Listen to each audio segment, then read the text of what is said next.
Yay! Hey, we're live, and it's Amy with Ask a Christian. Next to me is Mark with my friend Amie. he usually says from Ask a Christian, but I cut him off every time, so we quit that. Hey, we're in a change of venue. I want to apologize for getting started late. Mark was here way on time. I was running late, and then when I showed up, the people that we thought were going to be quiet and still inside the room that we're next to were just going bonkers, making big music, and it sounds great, but we didn't figure you wanted that bass in the background. In so. the defense, it also wasn't just them. We thought it was only going to.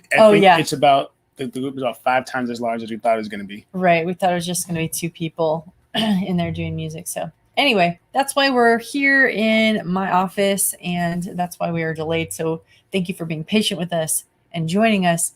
And I want to just let you know that we are in the 7th out of our 8 discussion topics for the series. So we're wrapping it up tomorrow. We will be live. We'll be separate, but we'll be live at 9:30 again, barring any unforeseen. So join us for the last one. And I think that's it. We did our last commercial yesterday. We are going to do some prize drawings for some books later on. Today, Mark's got a commercial break that he'll take, and we'll do some drawings.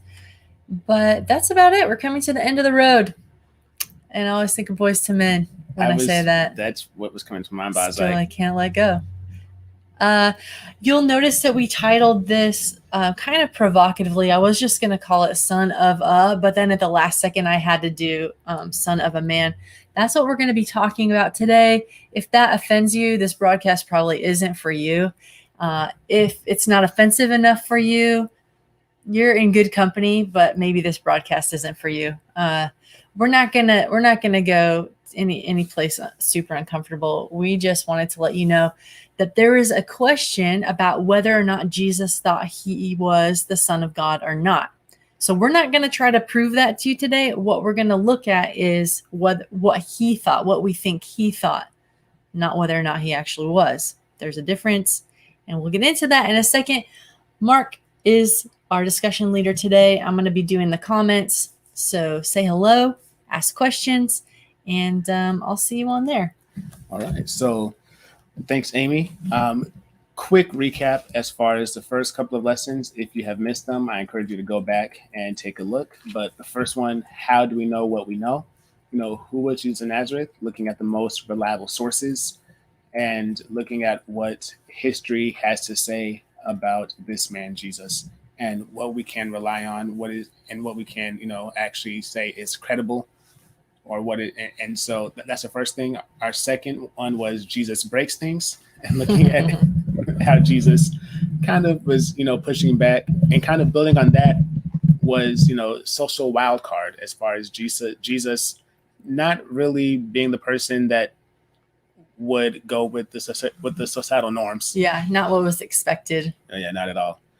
The magic word was following that, and looking at, this is when we start to kind of get into things that are a bit more, I would say, I think as one person said, it's the past, but it's not history. Like, we can't say for sure that it happened, because it's like, well, if it did happen, cool, but we can't sit here and I can actually access that. We can't recreate it to observe it. Oh, yes. We can't test it.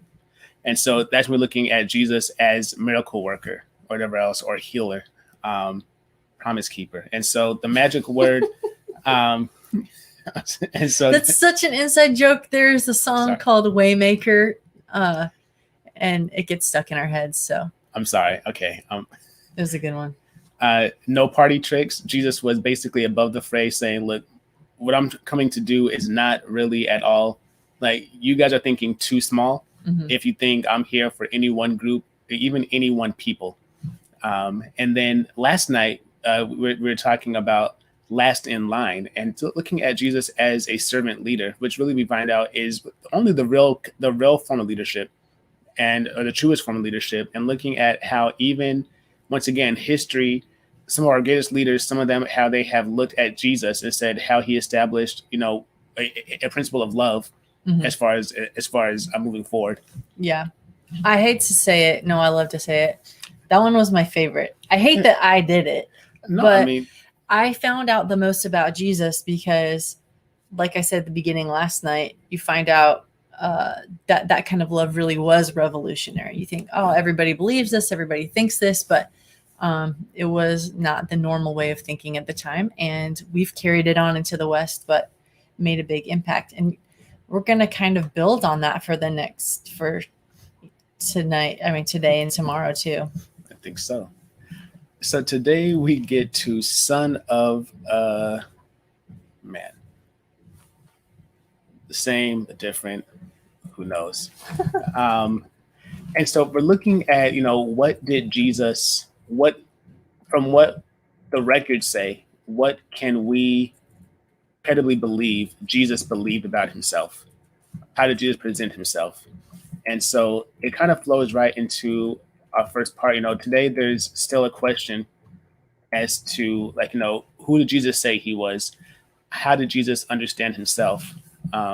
There is a noted he's a former evangelical Christian, and now he identifies as an agnostic historian, and he actually teaches religious studies, if I'm not mistaken. Yeah, this guy is the guy. Oh, yeah. If you're going to go look at a book for alternative viewpoints on the historical Jesus, if you want to, there are guys who are, you can tell, just really hate Jesus, don't want him to exist, and they're out to prove that point. And they use, legit scholarship. And then there are people who you can tell they have a seeking mindset. And even though it may or may not agree with what Christianity teaches, you can tell the guy's legit and kind and really seeking. And this is Bart Ehrman. Absolutely. And it's Bart Ehrman who says that Jesus didn't call himself God. He says that he didn't consider himself God, and that none of his disciples had any inkling at all that he was God. I know that off the top we would say, okay, then hey, that sounds kind of crazy or kind of out there. And so we may push back a little bit, but just letting you know that there are viewpoints, people who are serious and people who are sincere, and this is a viewpoint that is out there. And so I think it's fair to highlight it because, like Amie said, this guy is the end all be all when it comes to, as far as those who push back on the traditional Christian claims of that we say Jesus made. We've got a crush. Yeah. We've got a history crush on Bart Ehrman. That's all there is to it. Absolutely. So was Jesus God, or did Jesus believe he was God? I think we have to kind of go to a point that's kind of behind the question. As far as did Jesus claim to be God? And the first thing is, obviously, what do we mean by God? There are a lot of ideas when we say God that float around today. And so much of our thinking, being in the West and being in this country or whatever else, at least in this area place, and being where we are geographically and also our place in time, it's influenced by the Greeks, who they viewed God as being someone at a distance, a God who did not enter time and space, a God who was not personal with people. That's basically what the God of Plato and Aristotle are like, or was like. And a number of religions today still view God this way. I think a lot of people, I would say it's fair. That's probably the majority of people, if they believe that there's something out there called God, that they would say, okay, fine. But, God isn't here doing X, Y, Z on the daily. But this wasn't the God of the Jews in Jesus's day, or the God that's depicted in the rest of the Christian Bible. Because if you look at the Christian Bible or at sacred texts for Protestants, the God of the Christian Bible, I would say, can and does enter time and space.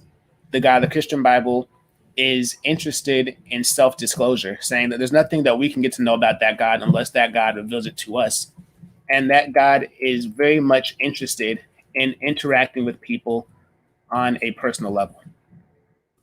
So looking at, once again, just a different view of God, not looking at it as far as, okay, God is somebody or some being, someone, whatever, however you want to describe God, as off in the distance that doesn't have a personal interest, but actually someone that actually wants to come and interact on a personal level with people. That's how the Jews viewed God. So how did Jesus see himself? And I think this question can be answered when we look at some of the explicit and the implicit claims of Jesus. What do you mean? So did Jesus ever say, I am God? Yeah. What do you mean? Thank you, Amie. Yeah. What I want to know the words. And since we've, kind of discovered that Jesus did a great job of saying things that had multiple meanings, is there any way we can know, like, okay, he said this, but did that have any other meaning to the hearers? Absolutely. Okay, cool. I want to get into it. So Jesus, and historians can tell us this, historians and theologians, and just those who know biblical culture, Jesus took titles for himself that claimed to be deity. But is that saying I'm God? Okay. Who knows?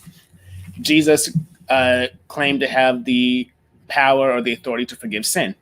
But once again, that's not saying I'm God. Jesus called himself all kinds of stuff. He said, the bread of life, or the resurrection and the life, the way, the truth, and the life, which for us that's like saying, hey, if someone said it today, we'd be like, what are you talking about? Yeah, most of these just sound insane. Right. Rather than, well, I guess because they do sound a little bit swaggery, or I've got something that you don't have. It's a pretty big claim if you say, like, I am life. I mean, that's... Yeah. But... All right. But people say, but that still doesn't necessarily mean that he's claiming to be God. He says stuff, things that we attest to Jesus as far as the light of the world, even the Messiah. Nowadays, we would say this sounds crazy, big, grandiose, and we also bring our own ideas to the text. But back then, in the mind of a first century Jewish listener, all of these had at least some implication of deity, even if not outright. I want to pause for a second, if we can, just for our first giveaway, because after this, we're going to look at two of the big things, or main things that we... I don't know where our giveaway thing went. Or as I said that, I was looking around. We moved from out in the lobby to in here, and I think we might have left it behind. So now that we're back from our commercial break or giveaway... Guys, I'm sorry. We're terrible at this. I'm going to go get it. Okay. For later, if I can get out of here. Actually, okay. You go get it, and I'll continue? Entertain the masses. Do you guys want to see? Do you guys want to see me clog? Because I grew up in Arkansas, and that was the talent show of choice, or singing Johnny Cash, which I don't do a great job at.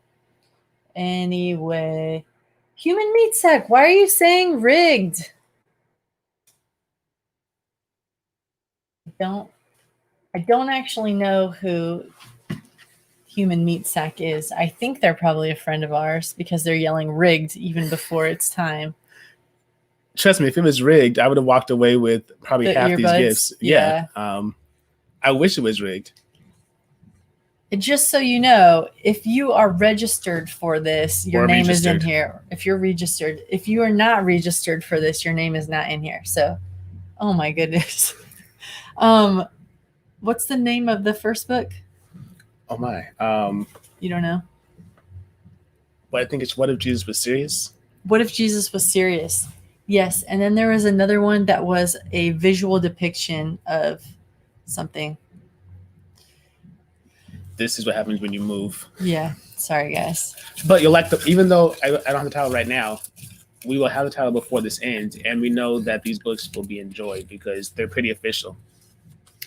Ooh, this is a second-time winner. So Faith SV Cali at Gmail.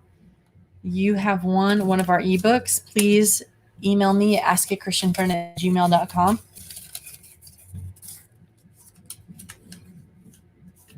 Sherry, as I mentioned earlier in this series, when people sign up for this, they can either put their first name in or their email address or both. Well, I guess they have to have their email address, but then when I look at it, their name pops up or their email pops up. So Sherry, and let's do one more. Okay, right now? Yeah.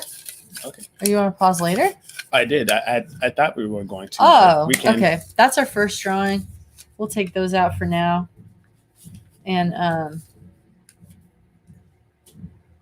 we'll draw two more later. Alrighty. Okay. Continuing on. So, we talked about some of the things that Jesus implied, or that he said, or that we have said is reasonable that Jesus said. Right. One of those things, because often people say, well, Jesus said, people say Son of God, whatever else. So, yeah, I think when I was growing up reading the Bible, one of the things that was one of the things that most made me wonder why Jesus would call himself Son of Man so often if he was actually trying to set himself up as divine or let people know he was divine. And I think that's a good question. I think we'll get into that in just a moment. Okay. I think Amie is already going to her presentation tomorrow. Overly eager. No, but I mean, that's what happens when you have all this knowledge. You're like, all right, like you're taking too long, Mark. Let's get to the real stuff. But Son of God, and then later on, Son of Man. Jesus in the book of John, during one of Jesus's many confrontations with the religious leaders of his day, Jesus claims to be the Son of God. And so they're engaged in a back and forth with Jesus, they being the religious leaders. And Jesus is at the temple. And the way it's presented, it's almost as if they are having two different conversations. At one point, they get to asking Jesus about his parentage and his identity. Mm-hmm. And they even at one point suggest, or they ask, is this guy suicidal? And so it's like, wait, what? Like, what did that come from? Oh, because he said, where I'm going, you can't come. Oh, and does he mean to the diaspora? Does he mean he's gonna? Well, they're like, the only place you can go that we can't go would be like if you committed suicide and you basically went to Sheol, to the afterworld, right? And at that point, because Jewish understanding, if you shed blood, but then you hadn't had a chance to get forgiveness, and that mean that you would, be damned. And so that's why it's like, well, that's the only place we can't follow you. So are you talking about suicide? So, but like I said, they're having two different conversations. Jesus tells the crowd, that he's teaching, look, you guys are from a different place, and that they'll die in their sins unless you believe that I am he. The Greek just translates it as, unless you believe that I am. And so they keep on going. The crowd misses the point, and they're like, well, you are what? Or basically saying, okay, well, who are you? Mm-hmm. As they're going forth with this extended dialogue. And so the reply is, well, when you have lifted up the Son of Man, we said, then you understand that I am he. And so once again, they're like, okay. And so the conversation, like I said, is pretty extended. Mm-hmm. It turns to ancestry, then like to Abraham, which, mm-hmm. Abraham is their guy. It talks about slavery. And then there's a little name calling. There's even a suggestion that Jesus has a demon. What is Jesus trying to do in this discussion? Like, this is a lot of info, but I don't really understand what he's trying to do in all of this. So he's at the temple teaching. Okay.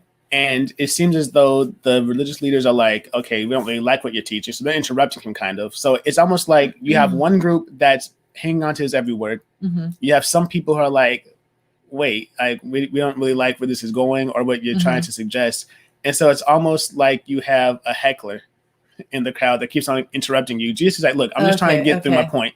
I'm trying to get you to believe something. And so that's where it's headed. And so at one point, when they're talking about, do you have a demon? Jesus is talking about, Abraham, who was, so many years before him, is like that he rejoiced to see him in this day. And they're like, you're not even 50 years old. And how are you claiming that you've seen Abraham? And so this is where, have you ever had an argument, or maybe not had one, but seen an argument? Yes, I have. Okay. Where like maybe one party is only halfway listening. Like maybe something's being said over and over, but the point is not being gleaned. Or maybe an argument or discussion. Yeah. Have you ever been in a couple? Okay. Indeed. Yeah, we can. Yeah, it's usually me. I don't believe that. My boyfriend's watching, so it's usually me. I just can't hear it because I have some presupposition, or I think it's going one way, and he's trying to make a point. I'm using that because I'm pretty sure that's what's going on. They already thought they knew who Jesus was. They already thought he was this or that or the other, and so they're like not able to hear what he's saying. Absolutely. All right. And that's exactly what's going on. And so after, we talked about the 2 times Jesus talking about, if you don't believe this, that I am. The text in English says that I am he. When you look at it in the Greek, then it's like in the original manuscripts, it basically is, if you don't believe that I am, which to us might not mean anything. To some ears, they would perk up, or they should have perked up. But the Jewish ears did, right? Or they should have. Yeah. And so, but like I said, we're only halfway listening during this conversation. So Jesus then makes like the boldest statement as to claiming to be divine, because it's almost as if he's like, okay, you missed the first 2 times, so I'm just going to make it very plain. And he's like, look, before Abraham was, I am. And so at this point, it's like, okay, there's no more like, well, maybe he was saying this. There's no more ambiguity. Like he's outright crossing a line that to their ears would be like, what are you not even what are you saying? It's we know what you're saying. But so, do you really mean what you mean? Right. Like, are you crazy? Would you like to be arrested, stoned? Absolutely. What are you after here? For sure. Okay. Now, for those who might not know, if Jesus had wanted to claim that he had existed before Abraham, it would have been more simple to say, before Abraham was, I was. And even that would have been like, okay, you're kind of pushing it, but that would have been like, okay, sure. But instead of saying before Abraham was, I was, he says before Abraham was, I am. And so, like I said, at this point, any doubts that are in the minds of the people listening, they're out the window. There are a couple of things that Jesus proclaims with this statement. And so all throughout the account, and you can read it, it's pretty extended. Jesus keeps on saying stuff like, I tell you the truth. Or a literal or more precise translation would be something like, truly, truly, I say to you. Mm-hmm. And Jesus is the only person that we have recorded that says things like this in this way. Because most other prophets would say stuff like, thus saith the Lord. Mm-hmm. Or God says X, Y, Z. Mm-hmm. And so when he says, truly, I say to you, or I tell you the truth, he's saying that he's basically claiming an authority that is more than the other prophets in the past. So it's like, okay, so already he's set the stage, but he's not only claiming basically like divine inspiration as far as, okay, I hear from God. He's actually saying now that I speak for God, or that I speak as God.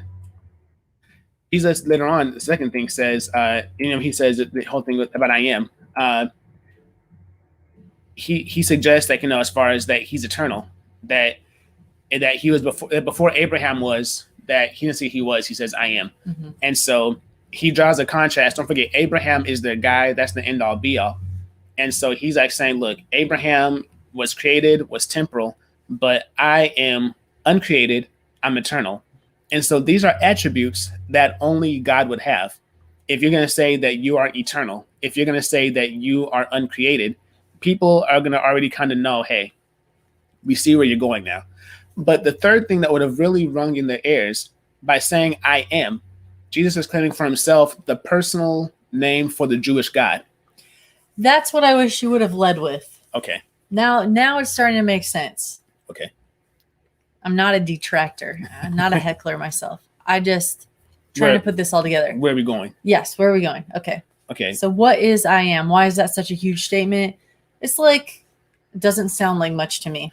Well, like I said, it's the name of their God. Like this was the name that they believed God used back when talking to Moses. And it was a name for, as far as like external existence, the name of like a loving, caring, eternal presence with the Jews for all of their history and before that. So when Jesus says I am, he's saying before Abraham was born, I have always been your God. Like they next to Abraham, Moses was the other person. Abraham and Moses are like their two main people. Mhm. So it would have been very clear in their heads as far as, the use of I am, or the way that Jesus says it, as Okay. far as what he's For claiming. everybody, or just for like the learned scholars, like the Pharisees, Sadducees, whoever in the crowds, like the religious leaders get it, or do you think that even the people? I think People it was get so ingrained in the culture as far as the things that you would say or not say. Okay. And so like this can't be missed by anybody. Okay. Is this blasphemous? Absolutely. And you already touched on it. You touched on it earlier. Because when he says this, the people in those in attendance, some in the crowd are kind of eating it up. Some other people, what they do? You mentioned already, they're like, okay, they pick up stones. They're like, hey, this is it. Like you've crossed the line as far as what you're saying. Mm-hmm. So because there's, like I said, there's no ambiguity. Like you know what you're saying, and we know what you're saying. Mm-hmm. So okay. So if there was no reaction from the crowd, then it would be hard to argue that Jesus here was claiming to be God. If there was no reaction, right. But because there's a reaction, that helps us see that people were ticked off about it, or right. Some people were wondering, is he telling the truth? Is there any way we can verify his claims? Is there any possibility that he is part of God? So the crowd's reaction really helps us establish that he was making some kind of claim to divinity. Very well said. Thank you for making that clearer for us. Sometimes I steal Mark's things. No. All of my good ideas come from Amie, and all my good things come from. So yes, too much. But okay, so we see Jesus saying, "Okay, I'm the Son of God," and so that sounds good.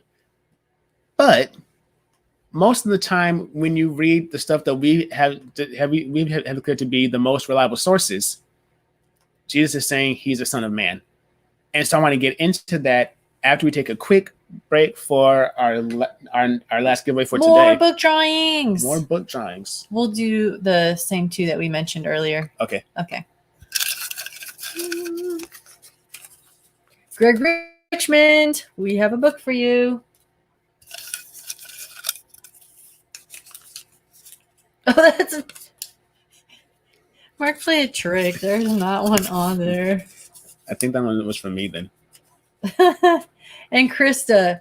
All right, if you guys want to claim your ebooks on this topic, then you can just email me, askachristianfriend@gmail.com, and I will send you a link to your ebooks. I'm throwing up some of these comments on here.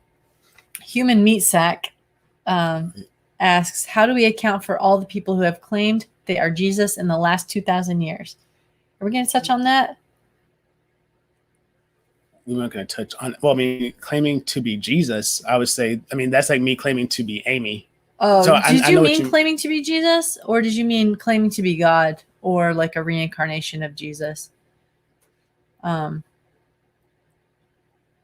I actually haven't studied people claiming to be Jesus, except this one guy in Australia. And then, let's see, I'll throw this one up here. Jesus just didn't live up to the man-made, embellished supernatural deity the Jews had invented in the Torah. Interesting. I think I'm going to talk a little bit about that tomorrow, why they didn't believe he was a Messiah. So we'll get on that a little bit. All right. Yeah, take it back. Okay, so Jesus can be Son of God, or being the Son of God. That sounds like hey, deity or whatever else. But sometimes we hear people, rightfully so, saying, okay, he claimed that a couple of times, but more often than not, he claimed to be the Son of Man. And so it seems like there might be some confusion, or maybe like split-mindedness in this thing. And so people are saying, if he was the Son of God, why would he claim to be the Son of Man? And so growing up, the most common explanation, and Amie, I'm going to put you on the spot.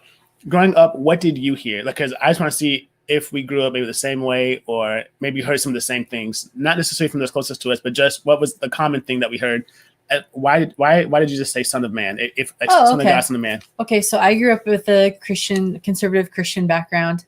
And when I asked that question, I heard that it was because he wanted to associate with man. He wanted man to know that he was with us and for us, and that he considered himself like us, And also, he took on the veil of humanity. So Okay, so we grew up. pretty same stuff. I would say, yeah. All right. In theology, it's called the hypostatic union. As far as I never heard that word. I don't. Mark's been to school. Mark's been to school. I have not. That is not true. But I know for a fact that Amie knows exactly what this is because she just said it. As far as it's not half man, half human. It's not like a commingling or a mixing. It's 100% of each. And so that's what I always heard growing up. As far as he said, son of man because he was also human, all that kind of stuff. Meatsack was comparing Jesus to Spock, 100% human and 100% Vulcan. I like that. Also, somebody was on Ask a Christian a couple months ago and asked that question to the community. And our friend Chad Reed, who had been doing these commercials for us, put it in a way that I wish I had had it when I was 12 or 13. But basically, he said that Jesus agreed to play by the rules of humanity when he came in. And so it's like, this is silly, of course, but like becoming a video game character and being in that world. You're still actually you, but you have to get around as Mario or Luigi. No, I love it. And that was super helpful. So being confined by humanity, still being God, but being human in order to accomplish the mission. I'm gonna have to look for that video because it wasn't a video. It's just Chad's. Okay, that's what I was like. I don't remember that one. Okay. Anyway, I just throw that out there because somebody watching, struggling with that, it might make it a little bit easier. Who knows? So, Son of God versus Son of Man. Now, once again, we have Western eyes, and we're now living where we are. But in the first century, those who were more spiritually inclined, or maybe just familiar with Hebrew scripture, when Jesus called himself the Son of Man, they would have recognized he was suggesting or saying something more than the things that we heard growing up, as far as simply to relate to humanity, simply to interact with us, to say, hey, I'm one of you, like we're all in this together. It could have been that as well, but they would have heard it as something more. And it really, to some people, it would have been, okay, I'm the Messiah. And I'm not going to get too much into this right now, but we know that also walking around, I'm not going to get into it because Amie will tell us tomorrow, but we know that walking around in the Roman Empire saying, I'm the Messiah, the guy's going to come and, like some people had their ideas about what the Messiah was. Yeah. That's not and there are lots of people who made that claim. That wasn't the best way to get accepted or the best way to go about living life. And that's not to suggest that Jesus was afraid, but he wasn't just going to run out saying, I'm the Messiah. That wasn't something that they did back then. But the claim Son of God to Jews back at that time, because we've already established Jesus said he was the Son of God. But some people have suggested in history that that's not even anything special or divine, because Adam's called the Son of God, or that Solomon was called the Son of God. Even some people quote the 86th Psalm, in which they say that people who follow God can be described as gods. So at that time, it's like saying that he's the Son of God actually is not quite how we hear it today in this, but we're talking about Son of Man. So in the book of Mark, which is the first work that we have as far as being the one most I guess written closest to after Jesus' death, there comes a time near the end of the book or the writing where the high priest, Jesus, is on trial, and they ask him point blank after people makes an accusation against him, like he's a blasphemer, he's this and that. They're like, "Are you the Messiah, the Son of the Blessed One?" Which basically the Blessed One means son of God or whatever else, but in this case. And so Jesus says, "Yes, I am." And if he had stopped right there, as far as basically talking about being a son of God, that might have been okay. Because they would have rationalized, well, we all call ourselves children of God, blah, blah, blah. Right, absolutely. But Jesus, of course, continues because Jesus always wanted to push things. And, and he's not going to hide, from a point blank question. And so he continues. He says, "You will see the Son of Man seated at the right hand of power and coming in the clouds of heaven."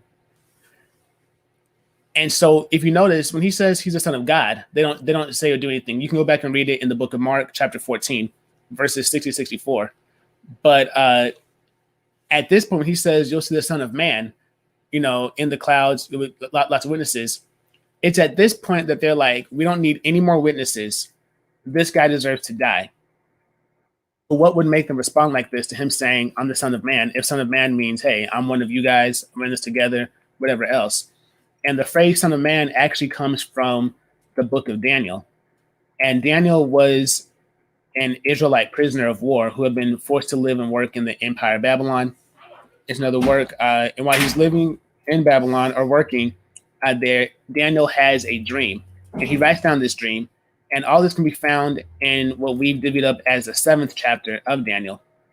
He sees a lot of scary stuff. And these scary images represent, different kings or empires that cause all kinds of destruction. And ultimately, he sees something he sees someone that is human-like that puts, a stop to all of this.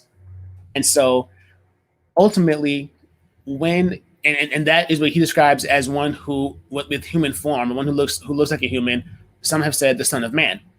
And so when someone referred to that particular Son of Man from Daniel chapter 7. Do you want to read that real quick? I'm going to. Oh, just kidding.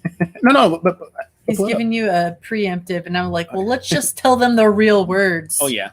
Okay. When someone referred to that Son of Man on the clouds of heaven, who is going to receive glory, authority, sovereign power, and people of every nation and language are going to worship him with the worship that's due only to God, that Son of Man is more than just a human.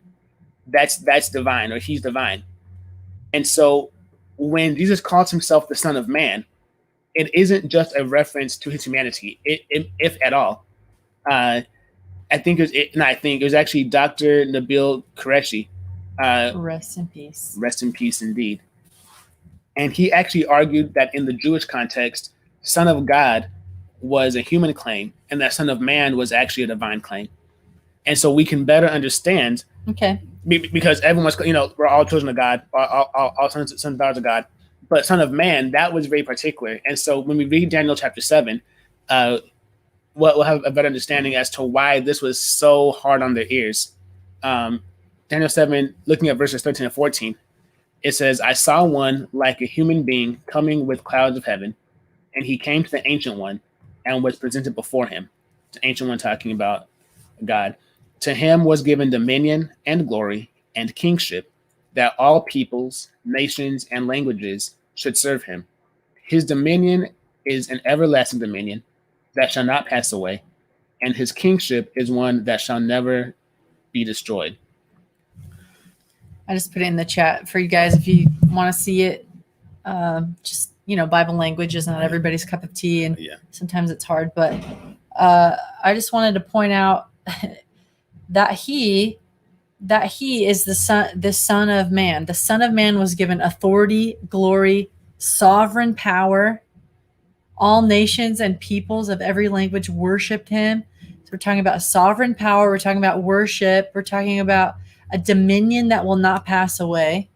Okay, so if I'm a Jew and I hear someone say Son of Man, and I know this, again, my question is, did every Jew know about this vision?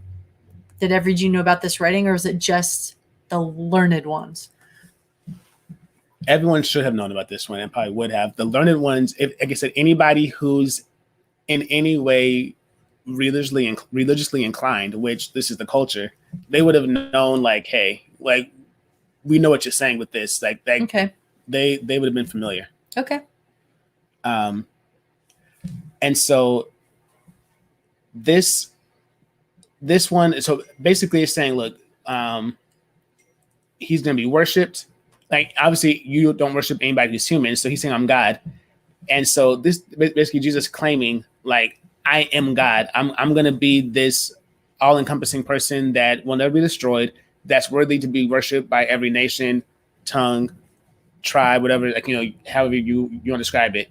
And so we raise this point because here with Jesus' life on the line, in the middle of the trial, he affirms his divine sonship before the high priest and portrays himself as the fulfiller of an eschatological mission that portrays the Son of Man. And he sets himself up affirmatively. Don't say eschatological without explaining that. Cosmic eschatology is basically like end time events, or like I'm sorry, salvation and end time. I'm sorry, no, soteriology, salvation, eschatology is end time. So the timeline of history regarding what happens to the world, what happens to people, what happens, how is God involved in this timeline? So he is making claims that he is involved in Earth's timeline and these people's timeline. Yeah, I mean, Okay. and he's not doing it in a way that's like he's not sure what he's saying, or like he's deranged out of his mind, because he's known as a great teacher. He's known as somebody who, like, hey, he can sit here and put things together. So he's very clear-headed when he's making these claims. So I don't think that we can say, hey, I don't, maybe Jesus didn't mean it, or he just got caught up one day. So with him saying Son of Man, which is used in the 4 Gospels, I think it's 81 times or something like that. I know it's more than 80, but it's definitely the I think it's 87. Okay. I really do think so, but I don't know why. I'll check for tomorrow. Okay. So 80 something times, far more than any other title that Jesus gives himself. Other people call him the Messiah. Other people call him the Christ. But what he calls himself more often than not, as far as people remember him, is saying the Son of Man. And so Jesus unambiguously is saying, look, I am set up as a place of authority, and like Amie said, with a place in history. So in conclusion, there is no ambiguity in Jesus' message. Jesus understood himself to be, Jesus claimed to be, and Jesus presented himself as the unique Son of God. When he says in Matthew 5, as far as in Matthew 6, in the Sermon on the Mount, you have heard, but I say, or he says something like, truly, truly, he sets himself up as higher than the prophets, and saying that when he speaks, it's the same as a sacred text. When he says when he forgives sins, if you remember in Luke chapter 5, they're like, what are you doing? Only God can forgive sins. And so by him doing something like that, he's saying, look, like, this is who I am. This is all about, like, what I do. We talked about before, calling himself the bread of life, the resurrection of life, the way, the truth, and the life, all these different things that Jesus calls himself.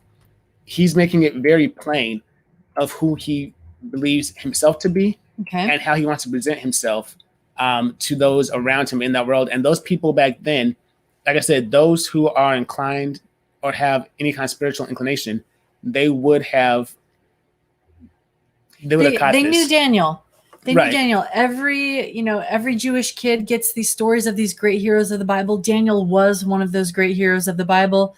Whether or not you think the story was embellished doesn't matter. It was taught to all of kids in Israel. You want to stand firm in your faith like Daniel.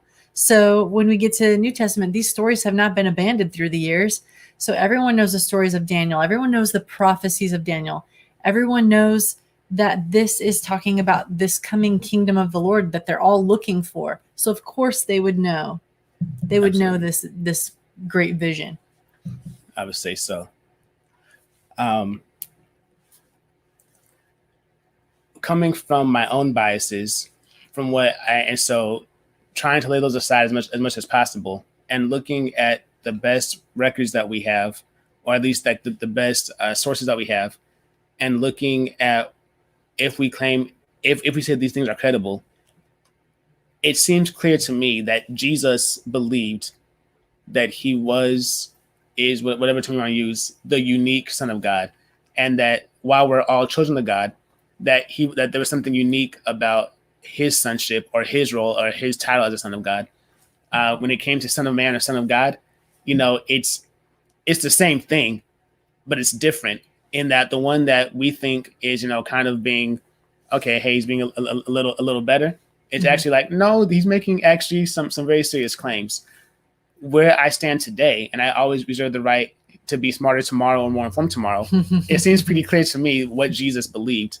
And I would say that it probably was fairly clear to those around him back then, at least by the time it came to the end, what he was saying as well. Not throughout all of his time, in as far as teaching and preaching, but by the end, I would say that there was little room for doubt. That's difficult. I mean, that's difficult to hear if you just want to admire Jesus as a awesome person, like the moral philosopher teacher that we've been talking about, even the healer, even the magician or miracle worker. Like this goes beyond all of that, because if you think like, okay, wonder worker, all these things, waymaker, miracle worker, if you think all of these things, but you think, okay, but he didn't actually claim to be God, divine, the Son of God in that way, then you can still really just like Jesus. You can just like him. You can be a fan. The problem here for me, and this is rubber meets road kind of discussion for a lot of people, is like, okay, but now that he has, if it's true that he's saying I am divine, now I'm faced with the choice. Right. Now I have to go and investigate that and see, okay, is there anything to back up that he's divine? Now I have to go and see, the repercussions of that would be huge, because I'd have to follow him or deny him. Yeah, I feel like there's no gray area. Yeah, the gray area gets real small. Anyway, that's all we have for today, right? That's it for today. Okay, that's it for today. We're not here to answer all your questions, unfortunately. We're here to raise them, get discussion started. We believe in the marketplace of ideas, and we want people to be able to think and study. But we definitely want you to find good sources. We think that Bart Ehrman is a good source on the historical Jesus. There's a lot of shady charlatans out there. And the Gospels are your best bet for seeing what the Christian viewpoint says. And of course, there's people who break down the Gospels in easier to read things, again, with the Bible language. Oh, yes. So we have, we've put these questions out there for you guys. Look at it. Please look at it. Do you believe that Jesus was claiming that he was the Son of God? And if so, what does that do to your life and your mission? And they're big things, not to be taken lightly. So we thank you for joining us. Tomorrow, I'm going to look at whether or not Jesus believed he was the Messiah, which sounds very similar to divine or Son of God, but that word has a lot of different connotations in Judaism and in Christianity. So we'll kind of parse through that a little bit, and we'll leave it to you guys. I want to say thank you, especially to Human Meat Sack, Absolutely. BGH, Juanita, Teresa, and all of you who are watching. We thank you. All of you who are watching in the future, we thank you. Have an awesome rest of your day, and we'll see you tomorrow at 9:30 a.m. PST. Bye for now.